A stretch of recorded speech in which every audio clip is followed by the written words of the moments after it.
그래서 이제 AI의 2차 사이클은 이 섹터에서 오고 있다는 것이 제 생각입니다. 이게 최근에 이제 수요가 이렇게 폭발되는데 제한된 생산 능력으로 인해서 이제 납기가 계속 길어지고 있죠. 지금은 5년, 좀 있으면 6년이 될 수도 있는 거예요. 이런 이제 환경이 후발주자인 두산 에너빌리티한테 이제 신약 진입에 이제 기회를 줬습니다. 이렇게 시시각각 변하는 전력 수요에 신속하게 대응을 하려면 이제 대형보다는 중소형 뭐 2개가 낫다 이런 거 예를 들면, 그래서 중소형 가스터빈이 유리하다는 면도 있고, 그래서 최근엔 중소형 가스터빈이 주목을 받는 상황입니다. 이 두 회사가 이제 중소형 가스터빈 분야에서 이제 글로벌 탑티어 서로 경쟁자입니다. 은행이 암호화폐보다 먼저 뚫리는 건 맞겠지만 은행 시스템은 사람이 운영하는 거잖아요. 은행이나 정부에서 얼마든지 대응책을 마련할 수가 있다는 겁니다. 비트코인은 중앙화된 조직이 없고 대응이 굉장히 좀 소극적이잖아요. 그러다가 이제 대응이 늦어지게 되면 문제가 생길 수 있다는 거거든요. 그래서 이제 지금 사람이 불안하다는 거죠. 그러면 이제 저는 그때가 이제 매수도 할 수 있는 기회가 될 것이다. 금리 인하와 QT 종료라는 두 가지 날개를 가지고 본격적인 수요를 받을 가장 가능성이 큰 자산이 비트코인이라고 생각을 합니다. 이런 유동성에 가장 민감한 자산이 비트코인이기 때문에 관심을 좀 가져야 할 자산인 건 맞다.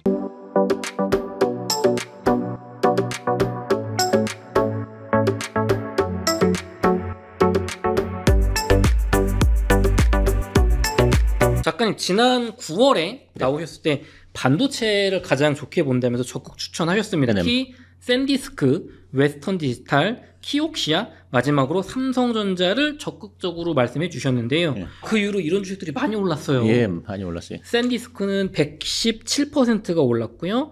웨스턴 디지털은 50%, 키옥시아는 130%가 올랐습니다. 그에 비하면 삼성전자가 가장 뭐 적게 올랐다고 하지만 적게 오른 건 아니죠, 사실. 한 달밖에 안 됐으니까. 여전히 반도체, 이렇게 많이 올랐는데도 반도체주를 가장 좋게 보고 계시나요? 반도체주 저는 이제 지금도 여전히 좋게 보고 있는데요. 우리나라, 미국의 전력기기를 반도체보다 더 좋게 보고 있습니다. 지금은.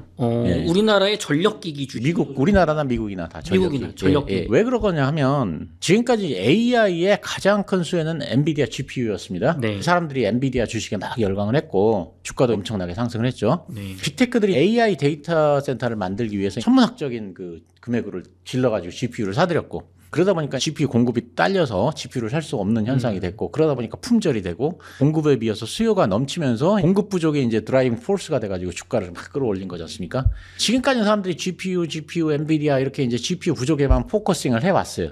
막상 GPU를 확보해도 전력이 부족하면 GPU가 소용이 없다는 걸 최근에 사람들이 체감을 하기 시작했습니다. GPU는 있어. 근데 GPU가 제대로 작동하려면 GPU를 가동할 전기가 있어야 되는데 전기가 턱없이 부족하다는 걸 인지를 하게 된 거죠. 전기를 공급받으려고 하니까 또 발전소가 없고, 발전소를 만들어도 또 그리드 설비가 부족해가지고 이 전력기기가 부족해서 전기를 제대로 또 전달을 못해요. 송전선, 배전선 깔아야 뭐 되잖아요. 그런 식으로. 예. 그래서 저는 이제 이것이 현재 우리 주식시장의 위치라고 생각을 합니다. AI의 1차 수혜 섹터로 부각됐던 것이 GPU라면 2차 수혜 섹터로 부각되는 것이 전력, 냉각, 그리드. GPU 시장은 이미 폭발적으로 성장했지만 GPU를 작동하기 위한 전력, 냉각, 그리드가 이제 턱없이 지금 부족한 상태고요. 이 섹터가 새로운 성장기에 들어갔다고 생각을 하고요. 그래서 이제 AI의 2차 사이클은 이 섹터에서 오고 있다는 것이 제 생각입니다. 그리드란 말이 뭐냐면 전력망인데, 발전, 송전, 배전, 이게 3단계, 이거를 이제 그리드라고 합니다. 다 얘기할 수는 없고 발전과 송전에 대해서 간단히 좀 말씀을 드리려고 하는데요. 발전에 대해서 먼저 말씀을 좀 드리면요. 빅테크들이 이제 데이터 센터의 발전원으로 원전과 SMR 이런 것들을 선호하는데 뭐 탄소도 안 들어가고 해서, 근데 이제 이런 원전 SMR 지으려면 뭐 너무 시간이 오래 걸리는 거예요. 10년씩 걸리고 이런 식. 빅테크들이 그 중간 단계로서, 원전까지 가기 위한 중간 단계로서 LNG 복합 발전을 채택하고 있거든요. LNG 복합 발전을 위해서는 LNG를 전기로 바꿔주는 대형 가스터빈이 필요한데요. 지멘스 에너지, GE 버너바, 미쓰비시 요 3개 회사가 대형 가스터빈 시장을 이제 독과점하고 있습니다. 너무나 잘 팔려가지고 GE 버너바 같은 경우는 지금 5년 후 2030년 인도분을 지금 계약을 진행하고 있다고 합니다. 지금 계약하면 5년 후에 받는 거예요. 미쓰비시도 뭐 2028년 다 끝났고 이제 2029년인가 뭐 2030년 지금 또 계약하고 있고요. 이 3사들은 지금 발주하면 대략 한 2030년에나 가스터빈을 받을 수 있는데, 이게 최근에 이제 수요가 이렇게 폭발되는데 제한된 생산 능력으로 인해서 이제 납기가 계속 길어지고 있죠. 지금은 5년, 좀 있으면 6년이 될 수도 있는 거고. 이런 이제 환경이 후발주자인 두산 에너빌리티한테 이제 신약 진입에 이제 기회를 줬습니다. 두산 에너빌리티는 후발주자고요. 두산 에너빌리티는 금년 10월에 이제 XAI 하고요. 80메가와트급 가스터빈 2기를 공급하는 계약을 체결했는데 납기가 내년이에요. 기존에 이제 글로벌 3사라 했죠. 아까 지멘스 에너지, GE 버너바, 미쓰비시 이런 데는 평균이 5년이 걸리는데 두산 에너빌리티는 1년 만에 공급이 가능합니다. 그래서 이제 머스크의 XAI가 만약에 정상적인 상황이었으면 이 XAI는 뭐 지멘스나 뭐 미쓰비시나 뭐 GE랑 계약을 했을 겁니다. 근데 이제 그렇지는 않으니까 그러니까 이런 정상적인 상황이었으면 오지 않았을 기회가 두산 에너빌리티한테 오게 된 거고요. 두산 에너빌리티는 1년 후에 공급이 가능한 일정으로 미국의 빅테크 기업하고 XAI랑 계약을 체결한 거죠. 두산 에너빌리티가 이제 이런 기회를 잡게 된 건데 두산 에너빌리티는 이제 대형 그 가스터빈 생산 능력을 6개에서 내년에는 8기로 늘리려고 하고요. 그럼 이제 두산 에너빌리티가 경험이 없는데 안전하냐. 이거 이제 검증이 있어야 되잖아요. 그쵸. 이 검증이 최소 조건이 뭐냐면 15,000시간 실제 운전입니다. 근데 이제 김포 열병합 발전소에서 이걸 성공적으로 마무리해서 검증이 이제 어느 정도 완료된 상태입니다. 좋은 일입니다. 네.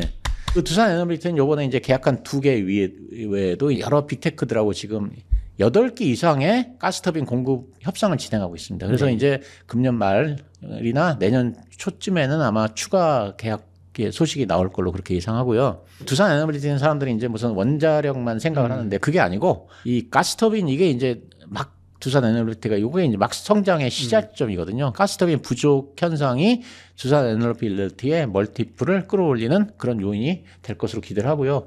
지금까지 두산이 이렇게 올라온 데는 원전 때문에만 꼭 올라온 건 아닙니다. 이 가스터빈이 상당히 좋은 역할을 했거든요.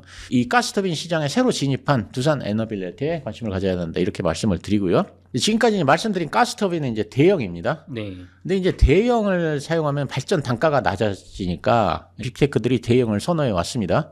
근데 지금은 전기가 없기 때문에 단가 따질 그런 한가한 타임이 아니에요. 지금은 전기만 생산되면 뭐든지 해야 되는 그런 때거든요.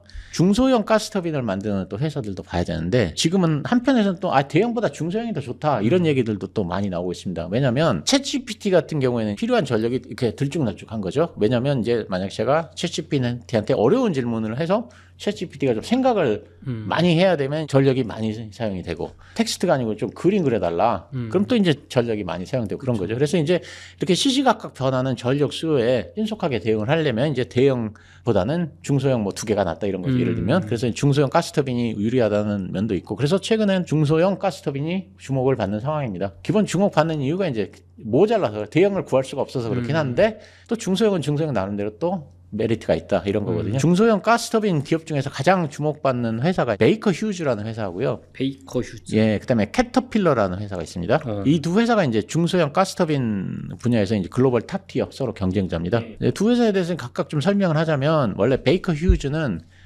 글로벌 에너지 기업이에요. 그래서 유전, 가스 시추하는 데 필요한 그 장비를 만드는 회사인데 최근에는 이런 전력이나 발전 설비 이런 뭐 데이터 센터형 전원 솔루션 사업으로 이제 포트폴리오를 이렇게 넓히고 있어요. 그래서 최근에 이제 트렌드하고 좀 맞는 면이 있고요. 베이커 휴즈는 또 운 좋게 2017년에 GE로부터 중소형 가스터빈 사업을 인수를 했습니다. 그 당시에 아마 GE가 어려웠던 모양이에요. 그래서 이제 팔아 넘겼는데 운 좋게 딱 산 거죠. 현재는 이 산업용 가스터빈 그다음에 전력 솔루션을 주력으로 삼고 있는 회사입니다. 아직은 이제 가스터빈 매출이 크진 않지만 원체 지금 뭐 없어서 못 파는 분야이기 때문에 이제 올라갈 것으로 예상을 하고요. 캐터필러는 이제 우리가 잘 아는 굴삭기 만드는 이제 그 건설 장비 만드는 회사인데 중소형 가스터빈을 만들기도 합니다. 건설 장비를 만들다 보니까 일정 부분 가스터빈하고 좀 비슷한 게 있던 모양이에요. 그래가지고 이제 이걸 노하우를 쌓아갖고 가스터빈도 만들기 시작을 한 거죠. 11월 4일에 이제 인베스터 데이라는 걸 했는데 여기서 이제 2030년까지 전략을 공개하면서 연평균 성장률이 5%에서 7% 될 것이다. 이제 이렇게 얘기를 했습니다. 근데 이제 JP모건이 이 수치가 너무 보수적으로 잡았다. 사실은 더 매출 성장이 클 것이다. 그러면서 이제 목표 주가를 올렸어요. $650에서 이제 $730로. 데이터 센터를 만들면서 건설하니까 건설 장비가 또 많이 필요하지 않겠느냐. 근데 캐터필러는 건설 장비 회사니까 아까 말하는 이제 그 가스 터빈도 팔리고 건설 장비도 팔린다. 이런 또 것 때문에 최근에 이제 또 좀 각광을 받는 회사고. 근데 저는 개인적으로는 둘 중에서 베이커 휴즈가 더 좋아 보여서 개인적으로는 이 주식을 좀 보유하고 있고요. 왜냐하면 이제 전력 사업 비중이 베이커 휴즈가 더 커서 이게 더 큰 수혜를 볼 것이다 생각하고 이 종목을 개인적으로는 좀 매수를 했습니다. 그리고 이제 발전 관련해서 또 하나 이제 봐야 하는 기업이 온사이트 발전소거든요. 온사이트 발전소가 뭐냐면 전기를 사용하는 소비자, 그러니까 소비자의 대표적인 게 데이터 센터겠죠. 네. 근데 이제 소비자가 바로 자기 옆에다가 자체 발전소 설비를 두고서 전기를 직접 생산하는 거예요. 그러니까 이제 데이터 센터 옆이라든가 반도체 공장 옆, 우리나라 삼성전자가 있다 그러면 삼성전자 옆에다가 네. 이런 걸 세우는 거죠. 뭐 대형 산업단지라든가. 기존에는 이제 그 발전소가 멀리 떨어져 있으니까 전기를 이제 송전망을 통해서 끌고 와야 되잖아요. 전기가 끌고 와야 되는데 변압기가 또 부족하기 때문에 이건 뭐 설비도 안 되고 또 아까 말했지 가스터빈도 없기 때문에 뭐 발전소도 없고 사실 이런 상황인 거예요. 전기가 계속 공급 부족한 상태에서 몇 년을 기다려야 되니까 네. 이게 기다릴 수가 없다. 그래서 대안으로 등장한 게 이제 온사이트 발전소고 이게 이제 점점 중요해지고 있습니다. 여기 이제 온사이트 발전소인데요. 자, 오른편을 보면요. 기존에는 이렇게 이제 그 배전망 등을 통해서 이렇게 전기가 이렇게 왔는데 왼편을 보시면요. 온사이트 파워 제너레이션 해갖고요. 네. 공장 바로 옆에 이렇게 딱 붙어 있죠. 이 경우에는 전력망이 필요가 없어요. 바로 옆에 있으니까. 그래서 곧바로 만들어서 곧바로 사용할 수 있는 방법입니다. 과거에는 이런 온사이트 발전소의 발전원으로 태양광이나 ESS가 많이 사용이 됐는데 최근에는 이제 천연가스를 활용한 발전원이 각광을 받고 있고요. 가장 천연가스 중에서 부각되는 방식이 OFC라고 해가지고요. Solid Oxide Fuel Cell. 그러니까 고체 산화물 연료전지. 이렇게 됩니다. 요 개념은 단순히 이제 기술을 뭐 좀 변했다 이게 아니고 AI 데이터 센터, 뭐 산업단지, 인프라 구조를 바꿀 수 있는 네. 이런 흐름으로 연결될 수 있는 굉장히 큰 트렌드다 이해를 해야 되고요. 그래서 SOFC라고 하는 거는 이제 고체 산화물 연료전지, 수소나 천연가스를 연료로 해서 화학 반응을 통해서 전기를 직접 생산하는 발전기인데 아까 말했듯이 이제 기존 발전 방식과 달리 송전망, 변전소 이런 중간 단계가 없으니까 만들어서 전기를 직접 딱 하니까 이제 편하고요. 또 장점이 설치가 6개월에서 1년이면 돼요. 그래서 이제 태양광이나 뭐 ESS 이런 것보다 더 빠릅니다. 또 천연가스를 사용하기 때문에 태양광이나 이런 거와 달리 날씨와 관계없이 사용할 수 있고요. 그래서 단점은 이제 대형 복합 화력 발전소보다 이제 단가가 비싸지만 지금 뭐 그런 단가 따질 때가 아니다. 결론적으로 단가가 비싸지만 지금 굉장히 급하고 미국의 천연가스가 또 이렇게 풍부하기 때문에 최근 각광을 받고 있습니다. SOFC 관련해서 가장 각광받는 업체가 들어보셨겠지만 블룸에너지입니다. 이게 블룸에너지 주가인데요. 저도 이 주식 조금 보유하고 있는데 1년 사이에 1200% 올랐어요. 와, 12배 올랐어요. 13배. 그래도 지금 계속 올라가는 주식입니다. 근데 아니 저는 왜 저런 거 안 사고 비트코인 투자했는지 모르겠어요. 부동산도 좋지만 이거 너무 올라서 못 사겠다. 이런 분들은 이제 장기적으로 그러면 두산 퓨얼셀을 좀 보면 됩니다. 얘는 사실 너무 급등해서 무섭잖아요. 작가님. 그러니까 들어가기. 이제 제가 말한 건 뭐냐면 공부를 해봐야 됩니다. 그러니까 확신이 있어요. 이렇게 하면 무섭죠. 근데 이제 공부를 쫙 해와서 이렇게 올랐어도 지금 뭐 괜찮다 이렇게 또 판단하시는 분들이 있을 수 있잖아요. 그렇죠. 그런 분들은 사는 거고. 그러니까 일단 공부를 해야 돼요. 자기가. 그렇지 않으면 무서워서 못 삽니다. 천병만 작가님 말 듣고 사면 안 된다. 저는 이미 샀어요. 지금 산 게 아니고. 옛날에 쌀 때 샀다. 조금 쌀 때 샀죠. 사실 가운데 한번 이익 실현했다가 다시 샀어요. 근데 어쨌든 간에 두산 퓨얼셀은 뭐냐면 SK증권 제가 보고서를 한번 봤는데 네. 7월에 이제 군산 공장에서 이제 SOFC 양산을 시작했고요. 블룸에너지의 SOFC가 700도에서 1000도에서 작동을 하는데 두산 퓨얼셀은 600도에서 작동을 하니까 빠른 가동이 가능하다고 하는 게 장점이고요. 네. 이걸 만들어서 이제 연료전지 시장에 내년에 이제 본격적으로 진출할 거라고 합니다. 그래서 이제 신규 성장 동력으로 이것이 이제 작동을 할 것이다. 지금 당장이 아니고 내년에 이제 진출을 하게 되면 주가가 올라갈 가능성이 크니까 사실 최근에 이것 때문에 좀 올랐어요. 올랐는데 어차피 이제 조정을 좀 보이면 장기 무슨 관찰 종목 이런 데 넣어놨다가 계속 관찰하면서 주가가 이제 또 떨어질 거 아닙니까? 네. 떨어지면 내년을 보고서 사는 거는 한 방법이다 이렇게 생각을 합니다. 지금 당장은 아니고 네. 중장기로 봐야 되면 그렇게 말씀을 잘 드립니다. 작가님 발전에 대해서 잘 설명해 주시고 두산 에너빌리티와 베이커 휴즈, 캐터필러, 온사이트, 블룸에너지, 두산 퓨어셀 많은 종목들 설명해 주셨는데 네. 근데 아까 그리드가 앞으로 뜰 거라고 하셨는데 발전, 송전, 배전 3단계라고 하셨잖아요. 예. 그럼 송전이나 배전에 대해서도 조금 간단하게 설명해 주실 수 있을까요? 이게 복잡해가지고 설명하려고 그러면 또 1시간 갖고도 모자라는데 자 오늘은 그 중에서도 제가 가장 중요하게 생각하는 HVDC에 대해서 좀 말씀을 드릴게요. HVDC가 뭐냐면 High Voltage Direct Current, 높은 전압 직류 이런 거죠. 하이 볼티지 높은 전압에 디렉트 커런트니까 직류. 그러니까 초고압으로 직류 전기를 먼 거리로 송전하는 방식입니다. 미국의 송전망은 굉장히 좀 노후화된 교류예요. 교류. 근데 이제 교류는 거리가 길어지면 전력 손실이 생깁니다. 그 뭐 위상이 이렇게 서로 안 맞아서 이제 그렇다고 하는 게 있는데 어쨌든 뭐 그것까지 설명이 좀 그렇고. 그러니까 HVDC는 이제 교류를 직류로 변환해서 전력 손실을 줄여서 안정적으로 이제 전력을 송전하는 방식인데요. 예를 들면 자 미국 이 서부의 풍력 발전소에서 동부의 데이터 센터까지 수천 킬로를 송전할 때 교류 대신에 이런 HVDC를 사용하면 손실이 한 30에서 50%가 줄어든다 그럽니다. 그러니까 굉장히 중요한 거죠. 전력이 어떻게 이제 HVDC를 통해서 전달되는지를 알 수가 있는데요. 자, 맨 왼쪽에 보면 저 풍력 있죠? 윈드 파워. 네. 풍력으로 발전된 전기가 이제 이 교류 송전선 낡은 방식 AC가 이제 교류거든요. 이게 여기 이렇게 AC 트랜스미션 라인을 통해서 일단은 이게 그 변환소로 전달이 돼요. 네. 그럼 변환소에서 교류를 여기서 이제 직류로 바꿔줍니다. 네. 그래서 이제 여기서 이제 HVDC 케이블을 통해서 이제 장거리 송전을 합니다. 네. 쭉 가는 거죠. 목적지 근처에 도달하면 다시 이제 직류를 또 교류로 바꿔준 다음에 교류 송전선을 통해서 이제 배전선으로 이제 전기가 전달돼서 목적지에 도달하는데 이제 여기서 핵심이 뭐냐면 저 네모친 HVDC 트랜스미션 라인 HVDC입니다. 현재 전력 시장에서 HVDC가 이제 성장축입니다. 네. 반도체로 따지면 HBM 같은 거죠. 핵심 성장축이 같은 거죠. 그래서 이제 AI 데이터 센터, 뭐 재생에너지 확산, 뭐 송전망 현대화 이런 것들로 해서 이 HVDC 투자가 폭발적으로 미국에서 일어날 것으로 예상이 됩니다. 이게 또 비싸요. 프로젝트 한 건당 수천억에서 뭐 주억 단위가 넘어간다고 합니다. 근데 이제 HVDC를 하는 데 있어서 이게 3대 핵심 요소가 있는데 HVDC 컨버터, HVDC 케이블, HVDC 변압기. 근데 이제 여기서 가장 문제가 되는 게 HVDC 변압기입니다. HVDC 변압기를 생산할 수 있는 회사가 전 세계에 극히 이제 제한이 돼 있기 때문인데요. 이제 HVDC 변압기를 이게 또 아까 그 뭐 대형 가스터빈 얘기했잖아요.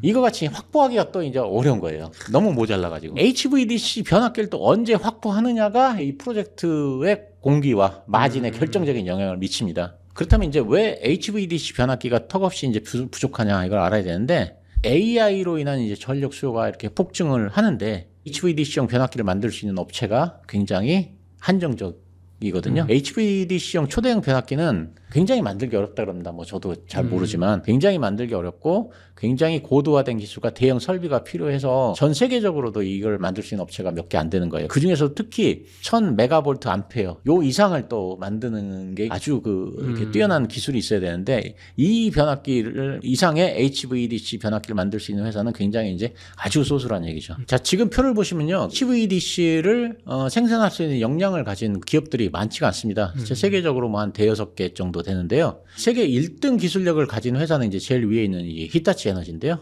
이 회사는 원래 이제 그 스웨덴 ABB의 이제 파워 그리드 사업부였습니다. 근데 이제 이거를 2020년에 이제 히타치가 지분을 인수했고요. 그래서 이제 히타치 에너지로 이제 이름을 바꿨습니다. 그래서 본사는 유럽에 있고요. 두 번째가 독일 기업인데 지멘스 에너지가 있고요. 그리고 세 번째로 GE 버노바가 있습니다. GE 버노바는 잘 아시는데 GE 버노바가 원래는 이 HVDC를 못했어요. 못했는데 이 자회 50% 지분을 가진 회사 중에 이제 프롤렉 GE라는 회사가 있었습니다. 멕시코 회사인데 GE가 50% 갖고 있고 이제 아마 프롤렉이라는 회사가 50%를 갖고 있는 것 같아요. 근데 이제 GE 버노바가 어떤 그 오더를 수주를 해도 변압기가 없어갖고 오더를 이행을 못하는 거예요. 그 경쟁력이 떨어지니까 안 되겠다 해갖고 이제 이 프롤렉 GE에 멕시코 회사 지분을 50%를 사들여 버렸어요. 자기가 이제 100%를 갖고 있는 거죠. 그렇게 되면 이제 이 회사를 자기가 좌지우지할 수 있으니까 여기서 만드는 이 변압기는 자기가 내부적으로 이제 우선적으로 쓸 수 있게 그렇게 되면 굉장히 경쟁력이 올라가잖아요. 그렇게 해서 지금 이제 이 변압기를 만들 수 있는 기술을 확보한 상태입니다. 요 세 개 회사가 히타치, 지멘스, GE 버노바가 경쟁 구도를 글로벌 시장에서 형성하고 있습니다. 중국하고 뭐 인도 회사가 있는데 중국 회사는 아무래도 수출이라든가 인증 문제 이런 거에 문제가 있어갖고 뭐 유럽이라든 미국 프로젝트를 하기는 어렵고 이런 HVDC 변압기 시장은 히타치, 지멘스, GE 버노바 이렇게 세 개 회사가 글로벌 시장을 주도하고 있고요. 우리나라에서는 이제 효성중공업하고 HD 현대일렉트릭이 이제 HVDC용 변압기를 직접 만들 수 있는 회사로는 분류가 되지만 아직까지는 그 양산한 실적은 없습니다. 오른쪽을 보시면 저 1000 메가볼트 암페어 HVDC의 그 기술을 진입하는 단계다. 이렇게 보는 것이 맞습니다. 왼편을 보시면 1000MVA AC라고 돼 있는데 이 AC는 교류를 말합니다. 효성중공업이나 HD 현대일렉트릭 우리나라 회사들은 이제 교류 중심이고요. HVDC에서는 초기 단계라고 할 수 있는데 그래도 뭐 기술이라고 하는 게 뭐 비슷비슷하니까 이미 우리는 교류 분야에서 높은 기술력을 확보하고 있으니까 AC 1000MVA 변압기를 만든 경험이 있으니까 아무래도 HVDC도 뭐 잘 만들 수 있지 않겠느냐. 이런 교류를 바탕으로 HVDC 분야로 이제 빠르게 진출을 하고 있고요. 효성 중공업은 이제 시제품 단계라고 했고요. HD 현대일렉트릭은 개발 단계라고 했는데요. HVDC가 원체 이렇게 기술력이 이렇게 굉장히 요하는 제품이고 또 굉장히 복잡하다 그럽니다. 그래서 네. 이제 그 인증 단계를 5단계로 나눴다 그럽니다. 하나, 둘, 셋, 넷, 다섯 이렇게 되는데 효성중공업은 3단계 다 이미 통과해서 뭐 4단계째가 가 있는 걸로 알고 있고요. HD 현대일렉트릭은 아직 이제 첫 번째 단계인 걸로 알고 있습니다. 효성중공업이 훨씬 빠르고 만들어내는 데는 문제가 없는 걸로 그렇게 보입니다. 사실 그 기술적인 면에서는 히타치나 효성중공업이나 거의 같은 레벨로 인정을 해주거든요. 글로벌하게. 그래서 별 문제는 없을 것 같고 저는 그래서 이 중에서 제일 빠르니까 이제 그 효성중공업 주식을 좀 지금 갖고 있고요. HVDC 1000MVA 제품 같은 변압기 같은 경우 뭐 없어서 못 파니까 사실 이제 만들기만 하면 파는 건 문제가 아니니까 그래도 이제 효성중공업이 좀 빠르다. 뭐 물론 다른 사업도 굉장히 잘 되고 있지만 핵심적으로 보는 거는 이 HVDC입니다. 여기 완제품 시장의 판매 인증 다 통과 2단계, 5단계 중에 3단계는 통과, 4, 5단계 남은 건데 네. 그거 통과되면은 내년에. 그다음부터 없어서 못 팔까 매출이 급상승할 거다. 저는 그렇게 보고 있습니다. 네. 그 언제쯤으로 예상하세요? 내년이요. 내년. 예. 좋습니다. 작가님 이번에는 비트코인에 대해서 좀 여쭤볼게요. 비트코인이 한 달 사이에 뭐 한 15% 이상, 뭐 많게는 20%까지 빠지면서 약세를 보이고 있는데 업토버 아니었습니까? 왜 이렇게 약한 그러니까 건가요? 말이에요. 예. 이제 뭐 어디 댓글 보니까 업토버에 업자도 꺼내지 말라 뭐 이런 얘기도 써놓고 그러던데 약세를 보인 가장 큰 이유는 앞에서도 말씀을 드렸는데 단기 유동성 경색이 가장 큰 요인이라고 생각합니다. 비트코인은 유동성에 굉장히 민감한 자산이지 않습니까? 그런데 이제 유동성 경색이 오니까 비트코인이 약세를 보였다고 생각을 하고요. 소프트 IOBR 스프레드 2020년 이후 최고 수준이라고 했습니다. 지금 이거 보면은 스프레드가 벌어지면서 좀 불안한 모습을 보이고 있죠. 스프레드에서는 이제 앞에서 좀 설명을 했으니까 이게 이렇게 급등했다는 거는 시중에 지금 자금이 부족하다. 그렇죠. 유동성 위기까지 유동 경색이 왔다. 예, 혹시 잘 모르시겠던 분들은 이제 제 요거 앞에 방송 보시면 일부 보시면 됩니다. 잘 나와 있습니다. 언제 그럼 이 유동성 경색이 풀리느냐? 이게 이제 관건인데 앞에서 이것도 말했는데 셧다운이 끝나면 단기 유동성 경색은 풀립니다. 최근에 이제 뉴욕 시장 선거가 있었고요. 버지니아 주지사, 그다음에 이제 뉴저지 주지사를 뽑는 선거가 있었는데 공화당이 전부 패했습니다. 여기 이제 원래 이제 민주당 지역이라 뭐 이제 공화당이 이길 걸로 생각은 안 했는데 문제는 이제 표 차이가 예상보다 훨씬 더 벌어졌다는 거죠. 너무 대패했다. 예, 그래서 이제 트럼프 대통령이 이걸 두고서 기자가 질문하니까 뭐라 그랬냐면 여론조사 기관이 말하길 정부 셧다운이 큰 요인이었다. 공화당이 여론이 부정적이었다. 공화당이 빨리 셧다운을 끝내야 한다. 이제 이렇게 얘기를 했습니다. 뉴욕타임즈가 이제 뭐라고 했냐면 이걸 두고서 트럼프 대통령이 초조해야 하는 첫 신호다. 이렇게 얘기를 했습니다. 또 셧다운이 이제 미국 역사상 이제 최장 기록에 들어갔죠. 연방 정부가 제대로 이제 작동하지 않았고 연방 직원들이 이제 급여도 못 받으니까 불만이 쌓이게 됐는데 트럼프 대통령이 이걸 초조하게 생각하고 있다. 그래서 셧다운 문제는 조만간 해결될 것으로 기대를 하고 있는데요. 옛날 생각이 나는데 트럼프 1기 때 이제 셧다운이 있었잖아요. 그때는 이제 비트코인이 올랐었거든요. 갑자기 비트코인이 막 치솟는 거예요. 셧다운 했는데요. 그러니까 왜 이게 치솟지 보니까는 뉴스가 셧다운 됐다. 그러니까 이제 비트코인이 막 치솟았죠. 그러니까 그 당시하고 지금은 이제 비트코인의 성격이 달라서 그 당시에는 이렇게 이제 뭐 이렇게 안 좋은 거, 뭐는 셧다운이 됐다. 그러면 이제 대체 자산이기 때문에 그때 그러니까 팍 올랐었던 기억이 나고요. 네. 또 어느 날 뭐 비트코인이 갑자기 올라서 또 딱 보면은 북한이 미사일 쐈다. 네. 뭐 하여간 그런 뉴스들이 나왔어요. 하여간 뭔가 안 좋은 뉴스가 나오면 비트코인은 올랐었습니다. 그 당시에는. 근데 이제 지금은 이제 성격이 좀 많이 바뀌었죠.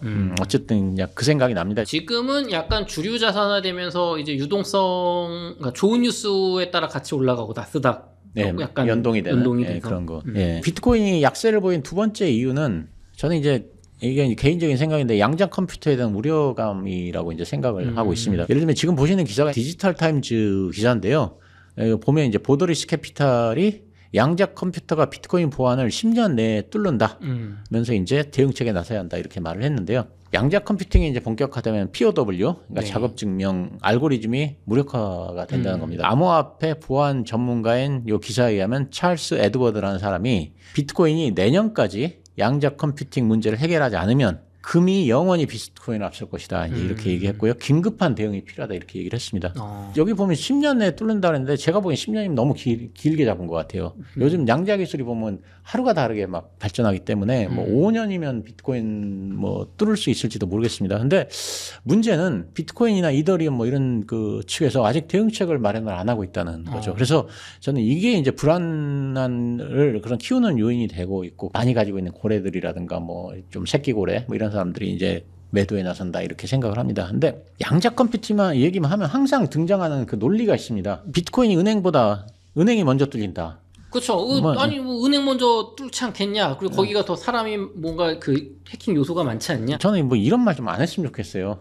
네. 왜냐하면 이런 말을 하는 사람 이렇게 딱 보면은 사실 전부 다 그 양자에 대한 전문 지식은 없는 사람들이었던 것 같아요. 그러니까 무슨 얘기냐면 막상 진짜 양자 전문가들은 막 걱정을 하는데 네. 양자에 대해서 잘 모르는 사람들이 막 그냥 엉뚱하게 낙관론을 펴고 있는 것 같거든요. 양자 컴퓨터 전문가들은 걱정하는데 네. 암호화폐 전문가들은 걱정을 오히려 안 합니다. 그 논리가 뭐냐면 은행이 먼저 뚫린다. 네, 그거거든요. 그럼 저는 이제 그래서 무슨 의사는 이거 암을 걱정하는데 암에 대해 지식이 없는 사람들이 암 걱정할 필요 없다 뭐 이런 생각이 자꾸 드는 거예요. 그래서 너무 제가 좀 이렇게 시니컬하게 얘기하는지 모르겠는데 어쨌든 은행이 암호화폐보다 먼저 뚫리는 건 맞겠지만 은행 시스템은 사람이 운영하는 거잖아요. 은행이나 정부에서 얼마든지 대응책을 마련할 수가 있다는 겁니다. 비트코인은 중앙화된 조직이 없고 뭐 재단 같은 뭐 이런 게 암호화폐가 있긴 하지만 지금 대응을 안 하고 있잖아요. 대응이 굉장히 지금 소극적이잖아요. 그러다가 이제 대응이 늦어지게 되면 문제가 생길 수 있다는 거거든요. 그래서 이제 지금 사람이 불안하다는 거죠. 근데 또 사람들이 이제 해킹을 당하는 대상으로 지갑을 얘기합니다. 뭐 지갑을 뚫기가 어렵네 뭐 어쩌네 하는데 근데 이제 실제 해킹의 가장 큰 위험은 지갑이 아니고 지갑에서 지갑으로 이동하는 중에 발생한다고 합니다. 그러니까 이제 양자 컴퓨팅이 발생하면 비트코인이 지갑에서 해킹을 하기보다는 이 지갑에서 저 지갑으로 이동하는 중간에 해킹이 가능하다는 거죠. 보안에 대한 문제를 지금부터 논의해야 되는데 그런 움직임이 없다는 것이 이제 투자자를 불안하게 한다 이렇게 생각을 합니다. 제 경험을 하나 이제 공유하자면요. 2017년 4월인가 5월 뭐 그때로 기억이 되는데 그 당시 이제 하드포크라는 것이 이제 처음으로 행해졌습니다. 그때 이제 비트코인하고 비트코인 캐시로 이제 나눴죠. 하드포크가 처음으로 이루어지니까 사람들이 굉장히 불안해했었어요. 그때 막 그 뉴스에도 나오는 게 보면 뭐 이러다가 잘못되면 비트코인이 갑자기 없어져 버릴 수도 있다. 온라인상에서 흔적도 없이. 그렇게 이제 우려가 팽배했고 그래갖고 실제로 이제 굉장히 그때 많이 하락을 했었다가 하드포크가 안전하게 끝나고 나서 다시 상승을 했거든요. 비트코인이 양자 컴퓨팅에 대한 보안책을 마련했다고 해도 그게 또 진짜 그게 작동을 제대로 하는 건지 사실 또 불안할 수도 있잖아요. 사람들이 여전히 불안해하면서 이제 비트코인이 크게 하락할 수가 있는데요. 저는 이제 사실은 그런 생각을 합니다. 그래서 양자 컴퓨팅이 빨리 해결이 돼야 되고 얼마 멀지 않은 이 미래에 실제적인 문제로 다가올 거다. 그렇게 생각을 합니다. 그래서 그거를 빨리 해결해야 되는데 지금 움직이지 않고 있다는 게 문제인 것 같고요. 부각이 이제 앞으로 될 때마다 비트코인이 저는 하락을 할 가능성이 있다. 본격적으로 이 주제가 떠오르게 되면 그러면 이제 저는 그때가 이제 매수도 할 수 있는 기회가 될 것이다. 이런 생각을 가지고 있습니다. 결국에는 대응을 해서 뭐 막아내고 문제 없이 될 거라고 보시는 그렇죠. 거잖아요. 낙관적으로는 보는데 불안하죠. 아무 움직임이 없잖아요. 양자는 하루가 달라지게 이제 기술이 발달하고 있는데 보안 업데이트를 지갑마다 한다거나 뭐 그런 걸 어떻게 하겠다는 스케줄이 그렇죠. 없으니까. 뭔가가 움직임이 전혀 없잖아요. 사실 그런 것들이 사실 지금 불안한 거죠. 그러다가 갑자기 어느 날 갑자기 이 기술이 하루아침에 만들어질 수 없겠지만 내년에 만들어진다. 초기 기술이 만들어진다. 그러면 사실은 낭패를 당할 수도 있기 때문에 빨리 움직여야 되는데 지금 그런 움직임이 없어서 불안하다 이렇게 생각을 하고 그렇지만 결국은 막아내지 않겠냐 이렇게 생각을 하기 때문에 하락을 하면 뭐 큰 돈은 몰라도 부담이 가지 않는 선에서 그 당시에 그렇게 되면 또 비트코인을 좀 더 사볼까 뭐 이런 생각도 갖고 매수하는 있습니다. 기회로 삼겠다. 어쨌든 이 비트코인을 보유하고 계신 분들은 양자 컴퓨터 발전에 관심을 기울이면서 이 기사도 찾아보고 자꾸 이렇게 관심을 관심을 가지고 지켜봐야 됩니다. 뭐 은행이 먼저 뚫리니까 걱정 없다 이런 생각만 자꾸 갖고 있으면 안 된다고 생각합니다. 작가님 그럼 비트코인 전망 앞으로 잠깐만요. 이거 하나만 더 할게요. 몇 줄만. 그리고 이제 비트코인이 약세를 보인 세 번째 원인은 이제 스테이블 코인이라는 생각이 드는데요. 마침 이제 보니까 캐시우드 그께서도 비트코인 강세 전망을 20% 낮췄습니다. 2030년까지 비트코인이 도달할 수 있는 것으로 예상하는 가격 상한치가 150만 달러였는데 네. 이걸 이제 120만 달러 하향했는데 그 이유가 스테이블 코인의 급성장이다 이겁니다. 그래서 비트코인이 원래 목적했던 여러 가지 뭐 가치 저장이라든가 네. 뭐 결제 인프라라든가 이런 것들의 일부가 이제 스테이블 코인 쪽으로 이전했다. 그렇게 해서 이제 비트코인의 가치의 일부가 스테이블 코인 쪽으로 이동한다. 이런 말씀을 했는데 스테이블 코인으로 이렇게 좀 분산되는 것도 약세 요인이 될 수 있다. 이렇게 생각합니다. 작가님 그럼 비트코인 전망에 대해서 앞으로 장기적인 뭐 2030년까지 30년 뭐 35년까지 어떻게 보시는지 그리고 당장 이제 올해 말 내년 초까지 좀 단기 전망 서로 좀 어떻게 보시나요? 개인적으로는 네. 연말경부터는 상승할 가능성이 크다. 가장 큰 이유가 뭐냐면 연준이 QT를 12월 초부터 이제 중단한다고 했습니다. 양적 긴축을 12월 1일부터 중단한다. 이게 QT 혹시 잘 모르시는 분이 있으면 이제 그냥 간단히 말하면 중앙은행이 연준이 자산을 줄이거나 또 만기가 되는 그 도래분을 투자하지 않아서 시중에 풀린 돈을 줄이는 게 이제 그 QT죠. 예를 들면 연준이 이제 국채나 뭐 MBS 이런 거를 이제 매입을 하면 그 대가로 시중은행에 돈을 주는데 그러면 이제 그 시중은행 계좌에는 이제 지급준비금 그러니까 돈이 증가하죠. 그렇게 되면 이제 은행 시스템 내의 유동성이 증가해서 금리가 하락하고 자산 가격이 상승을 하는,데 QT라고 하는 거는 만기 도래한 자산을 다시 사지 않는, 재투자하지 않는 걸 말합니다. 그러니까 연준이 보유하고 있는 국채나 MBS 만기가 도래한도 상한분을 재투자하지 않는 겁니다. 시중은행의 지급준비금이 감소하면서 유동성이 축소되고 그러니까 유동성 공급이 멈추니까 유동성이 회수하는 효과가 나타나고 그래서 금리가 상승하고 자산 시장에 부담이 와서 자산 시장이 하락하는 거고. 근데 이제 요거를 2022년부터 이제 했었거든요. 네. 근데 이걸 이제 중단하겠다는 거죠. 얼마 전에 이제 연준이 금리 인하를 하니까 야, 이제 금리 인하하면 비트코인이 많이 오르겠네 이렇게 말씀하신 분이 계셨는데요. 네. 그래서 제가 이제 꼭 그런 건 아니다 이렇게 말씀을 드린 적이 있었습니다.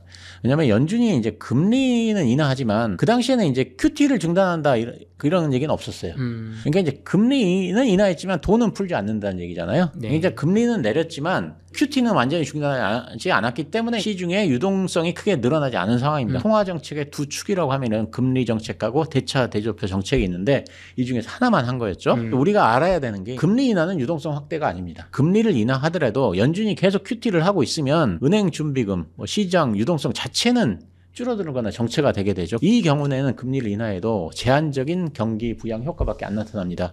근데 이제 12월에 초에 이제 QT를 중단한다고 했지 않습니까? 네. 그러면 유동성이 좋아지게 되는 거죠. 그러면 자, 금리 인하가 자산 시장에 더 효과적이냐 아니면 QT 종료가 더 호재냐 이렇게 생각을 해보면 딱 물론 다 호재지만 단기적으로는 이제 금리 인하가 더 빠른 자극 효과를 주지만 중장기적으로는 자산 시장에는 이제는 QT 종료가 훨씬 더 강력한 그런 그 효과를 줍니다. QT 종료는 단순한 이제 심리적인 그런 이제 변화나 이런 게 아니고 실제로 돈이 풀리는 것이기 때문에 자산 시장에는 강력하고 지속적인 상승 모멘텀이 되는데요. 조금 정리를 하자면 금리 인하는 돈의 가격을 낮추는 정책이고 QT 종료는 돈의 공급을 늘리는 정책입니다.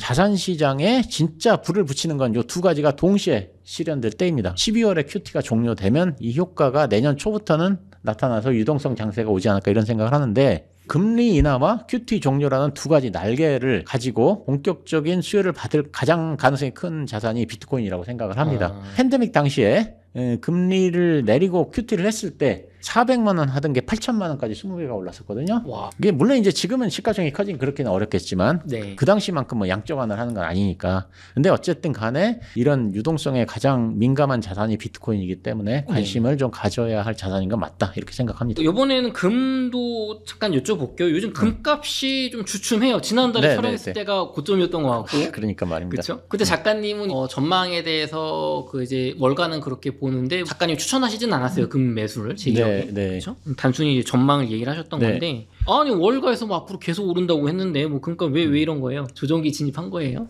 금이 굉장히 좀 놀라운 면이 있습니다. 무슨 얘기냐면 자 이제 지금 조정을 받으면서 투기성 자금이 싹 빠져나갔잖아요. 네. 그래도 이게 4,000달러를 유지하고 있어요. 아까 보니까 4,000 프로연수당 4,000달러더라고요. 이게 뭐냐면 되게 이제 그런 투기성 자금이 빠져나가면 떨어져야 되는데 안 떨어지거든요. 오르진 않아도. 네. 그래갖고 이제 이거는 금에 대한 수요가 굉장히 탄탄하다. 사실 이런 걸 말하는 거고요.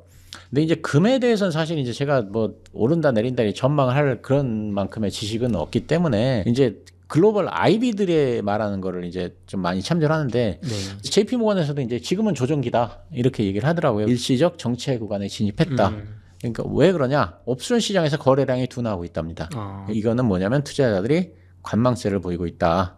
또는 추가 모멘텀이 약화됐다 이런 걸로 보는데 장기적으로는 긍정적으로 보지만 단기적으로는 좀 정체 기간이다. 그래서 단기적으로는 횡보하지 않을까 이런 생각을 하고 있습니다. 좋습니다. 그럼 작가님 금은 연말이나 내년에 좀 상승할 거라고 그래도 개인적으로도 그렇게 생각을 하고 있고요. 그 글로벌 IB들도 그런 식으로 많이 합니다. UBS 같은 경우에는 연말까지 금이 4,300에서 4,400달러 이렇게 예상하고 내년에 4,700달러 예상하더라고요. 이거 좀 전문가 같은데 제네메타스라는 곳에서 연말에 4,300에서 4,400달러 지금이 4,000달러니까 한 10% 정도 예상을 하고 있습니다. 올해만큼 뭐 폭발적인 성장은 없을지 몰라도 어쨌든 내년에도 상승 기조를 이어갈 것으로 보고요. 디베이스먼트라는 말이 이제 많이 나왔었잖아요. 네. 그러면서 이제 이게 그 화폐 가치가 는 거. 그래서 이제 금에 대한 관심은 계속 될 것으로 이렇게 생각을 하고요. 근데 이제 제가 그때 지난번에 나왔을 때 혹시 금을 사시려면 저는 현물로 사는 걸 추천한다. 그 얘기를 했거든요. 종이금 사지 마라. 왜냐면 많은 분들이 이제 재테크, 그러니까 실물금 사지 말라 이런 얘기를 하는데, 왜냐면 실물금 부가세 10%니까. 왜냐면 이제 금은 조금 다른 상품으로 저는 보는 게 뭐냐면 시세 차익도 목적이지만 만일의 사태에 대비하는 목적도 크다고 생각합니다. 실물이 아닌 그 당시에 뭐라 그랬냐면 금융상품에 금에 종이금에 투자하면 뭐 금융위기라든가 뭐 이런 건 사실 모르는 거죠. 어떤 일이 닥칠지는. 비상사태 때 무슨 도움이 되겠냐 이런 그렇죠. 얘기를 하는데 왜 도움이 되지 않냐면 이 금융상품으로 투자한 이런 종이금은 혹시 필요할 때 지금은 실물금으로 10%만 더 내면 바꿔준다 이런 얘기들도 하는데 네. 그게 과연 지켜지겠느냐 사실 그런 염려를 하는 거죠. 그 약속이 이행되지 않을 가능성이 크다 이렇게 얘기했는데 그 뭐 대부분 다 믿지 않았을 거예요. 막 뭐 바꿔준다고 했으니까 바꿔주겠지 이렇게 했는데 실제로 자 이런 일이 발생이 됐죠. 얼마 전에 이제 금 수요가 몰릴 때입니다. 네. 금을 일단은 구할 수가 사고 싶어도 못 샀다고 그러더라고요. 조폐공사가 금이 없어서 연말까지 판매 중단을 했고요. 그래서 시중은행도 골드바 판매 중단을 했고요. 한국금거래소도 또 공급을 중단할까 이런 거를 이제 검토하고 있다. 그 당시에 그랬었거든요. 이제 지금은 비상사태가 아니에요. 그 당시에 비상사태 아닙니다. 네. 근데도 금 공급이 이렇게 원활하지가 않은데 만약 정말로 어떤 비상사태가 되면 과연 실물로 된 금을 받을 수 있겠느냐. 너도 바꿔달라고 했는데. 네, 저는 회의적이거든요. 그래서 금 투자를 생각하신 분이라면 웬만하면 저는 실물 금에 투자하기를 권해드리고요. 또 금은 그렇다 치고 그렇다 화폐. 화폐는 어떻느냐. 그리스 사태에 그때에서 그 당시에 말씀을 드렸어요. 2015년에 그리스에서 이제 국채 위기가 발생했을 때 그리스의 은행하고 ATM기는 전부 폐쇄가 됐고요. 은행에 아무리 뭐 몇십억을 넣어놨어도 그 돈을 찾을 수가 없었어요. 왜냐면 다 그냥 은행이 일단은 문 닫은 걸 다 일단 닫고 봤기 때문에. 국가의 명령도 그렇죠. 있고. 만약 문을 열면 사람들이 다 털어갈 텐데. 몰려갖고 다 돈 내놓으라고 할 텐데 그 감당을 못하니까 일단 문을 닫고 보는 거죠. 아무리 돈이 많은 사람도 은행에 뭐 10억, 20억 있어도 은행이 문을 닫아갖고 돈을 안 내주니까 돈을 찾을 방법이 없었잖아요. 생활비도 찾지도 못하고 또 그리스 은행에서 발급한 신용카드는 전 세계 어디에서도 안 받아주는 겁니다. 그러니까 뭐 물건도 살 수가 없었고요. 그런 일이 발생은 안 되지만 세상 일은 사실 모르기 때문에 항상 그 대비는 하고 있어야 된다 생각하거든요. 비상사태가 터지면 은행에 예금을 아무리 많이 가지고 있어도 찾을 수 없으니까 대비를 해야 되는데 어떻게 대비를 하느냐. 물론 이제 저는 실물 금을 갖고 있는 것도 좋은 방법이라고 생각하고요. 근데 이제 그 외에 또 방법은 뭐냐면 현금을 일정 부분 갖고 있으면 됩니다. 근데 현금은 부피가 크잖아요. 보관하기도 마땅치 않고 도난당할 수도 있고 한 1,000만 원 정도가 거의 맥스 아닌가 싶습니다. 그 넘어가면 너무 부피도 크고 어디 보관할 데도 없고 그러니까 기껏해야 몇백만 원이죠. 그래서 저는 이제 이런 생각을 한다. 대안으로 이제 스테이블 코인을 가지고 있어야 된다. 이런 생각을 합니다. 스테이블 코인은 전자 지갑에 들어가기 때문에 실물 지폐와 같은 문제가 발생이 되지 않습니다. 많은 스테이블 코인을 가지고 있어서 부피가 커지는 문제도 없고 또 보안에만 신경 쓰면 도난을 당할 염려도 없고요. 근데 마침 우리나라도 원화 기반 스테이블 코인을 만든다고 하니까 만약에 그냥 그 보험 같은 차원으로 자기가 가진 돈의 일정 부분은 스테이블 코인으로 가지고 있는 것도 좋은 방법이다. 이렇게 생각하고 그 중에 또 일부는 USDT나 USDC 같은 달러 연동 스테이블 코인도 보유하고 있으면 좋을 것 같다. 그리스 사태와 같이 만약에 뭐 은행에 약간 문제가 생긴다고 하더라도 스테이블 코인을 가지고 있으면 일정 부분 가지고 있으면 그래도 훨씬 많이 도움이 된다. 된다. 그래서 실물금과 스테이블 코인은 은행과 관계없이 사용될 수 있는 사실상의 화폐이기 때문에 관심을 좀 가지고 있어야 된다. 이렇게 생각을 합니다. 그럼 스테이블 코인은 거래소가 아니라 개인 지갑에 개인 지갑에 보관하면 되는 거죠. 예. 그거 어렵더라고요, 작가님 그게. 근데 스테이블 코인은 또 쉬워요. 예. 비트코인하고 다른가요? 다릅니다, 그러면. 좋습니다. 예. 다음번에 한번 좀 다뤄주시죠, 그것 좀. 네네, 알겠습니다. 예, 네. 네, 이렇게 해서 천백만 작가님과의 인터뷰를 마치도록 하겠습니다. 긴 시간 동안 수고 많으셨습니다. 감사합니다. 네, 감사합니다.